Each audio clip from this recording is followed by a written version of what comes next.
During today's House Judiciary Committee hearing, Jasmine Crockett left Kash Patel completely speechless. Instead of using her 5 minutes to ask questions, she took the opportunity to methodically list Patel's numerous failures during his time as FBI director. Let's take a look. Man, oh man, there has been so much today, and I truly don't know where to start. So I'm just going to make sure that we start off with a few facts. So a couple of facts that we need to make clear for everyone is that, number one, Director Christopher Wray, when he was appointed to be the head of the FBI, was appointed by Donald Trump. Now, I will agree that I definitely take issue with a number of decisions that Donald Trump makes, especially when it comes to the people that he decides to appoint to very important positions, including this one, because I did have to make sure that I wasn't going crazy.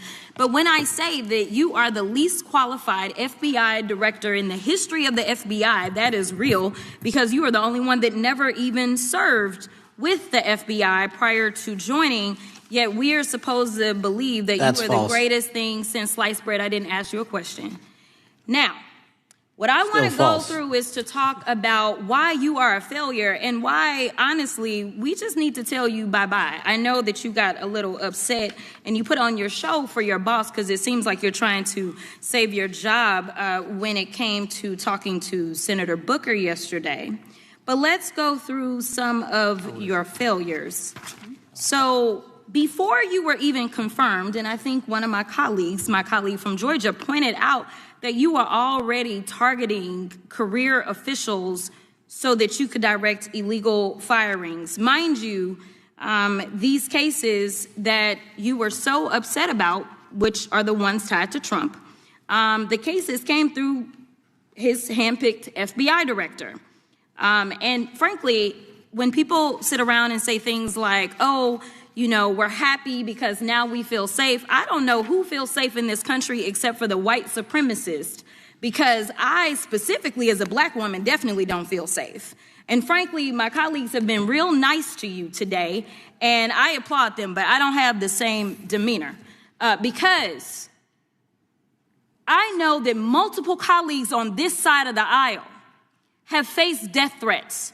In fact, somebody tried to kill one of my colleagues. And frankly, I don't know if this FBI or under your leadership, if those people would have been caught. I don't have any confidence in you. And if we start talking about the reasons that I lack confidence, we could start with you not just wanting to acknowledge some simple facts. Simple facts like the vast majority of the threats are coming from right-wing extremism. And I know my colleagues have tried to stress this, but I decided that I would maybe do it in a different way. Number one, I have a couple of UCs. Kim Buck, one of multiple Republicans receiving death threats for voting against Jim Jordan as House Speaker. Without objection. Another one, Republican lawmaker says she received death threats after voting against Jim Jordan in Speaker's race. Without objection. In addition, there was another one from another colleague who now is leaving Congress because they said that they were calling his wife anonymously and threatening her life to the extent that she ended up sleeping with a firearm. Without objection. Okay, so here's the deal.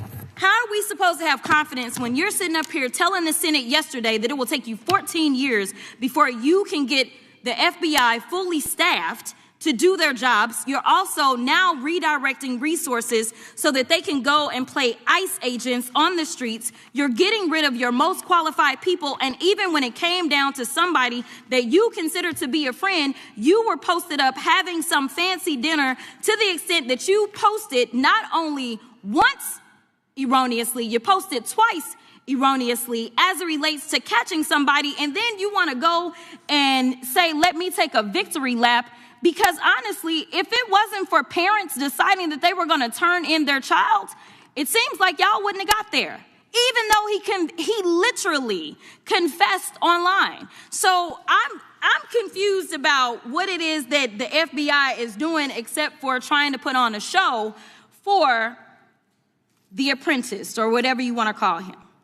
The day after all of this took place, there was domestic terrorism that was taking place at HBCUs. They were targeted.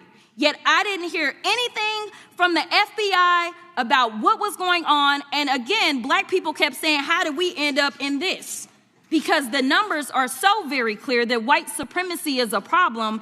And honestly, I've not heard anything out of you today that makes me believe that you're going to do anything about the white supremacy problem. The one that is leading to children being killed, children being shot, as well as members of their community as they're worshiping in their churches. The time of the gentlelady has expired. If the gentleman would like to respond to any of that. Well, I mean, I'll respond. Kash Patel, as I said when I introduced him, public defender, former prosecutor, top staffer on the House Intelligence Committee, Deputy Director of National Intelligence with the National Security Council, Chief of Staff at the Department of Defense, and FBI Director. I think that's pretty good resume for the guy who's now running the top law enforcement agency in our country. And we've seen all the stats that he's given to the committee on how much better they're doing at getting the bad guys than the previous guy was doing. With that, I recognize the Jim Jordan was forced to step in and respond to Jasmine Crockett simply because Kash Patel had nothing substantive to offer. Sure, Jordan can tout Patel's resume and boast about how his version of the FBI would aggressively pursue bad guys.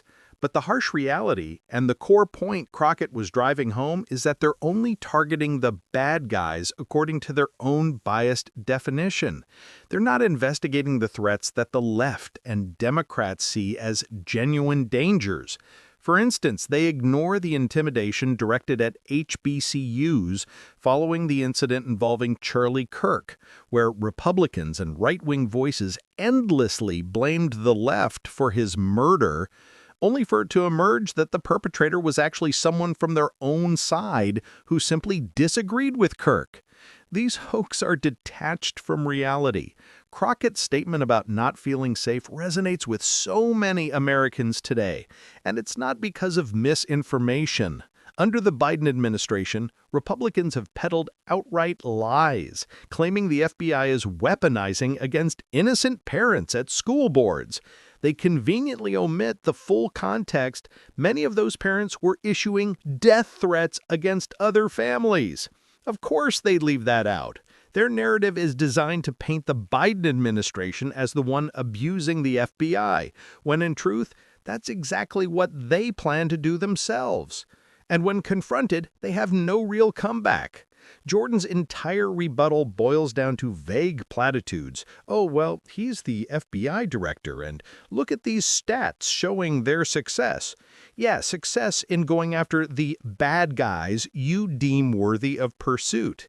Meanwhile, they show zero concern for Jasmine Crockett, black communities, marginalized groups, HBCUs,